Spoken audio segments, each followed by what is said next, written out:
वजीर कानून पंजाब राजा बशारत ने सानिहा मरी से मुताल्लिक कहा कि हादसा मरी से वापस आने वालों के साथ पेश आया, 7 रोज में रिपोर्ट आएगी, इसके बाद कार्रवाई होगी।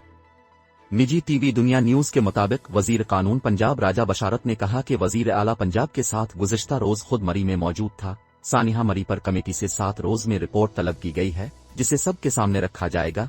सानिहा मरी के जिम्मेदारों का तयन जरूर किया जाएगा। राजा बशारत ने कहा कि लोगों ने इसलिए होटलों में ठहरना मुनासिब नहीं समझा कि वहां बिजली नहीं थी। रेस्क्यू अमला ने मरी में जबरदस्त काम किया। मरी में मामूल से हटकर बर्फबारी हुई। इतनी बर्फबारी किसी तरक्की याफ्ता मुल्क में होती तो भी मुश्किलात होती। नागहानी आफत से निपटने के लिए इक़दामात किए गए। इसराइल में शादी करने वाले फिलिस्तीनियों पर पाबंदी का बिल। वजीर कानून पंजाब ने कहा कि वजीर आला निया वोट चार्जिंग करने वालों के खिलाफ कार्रवाई की हिदायत की।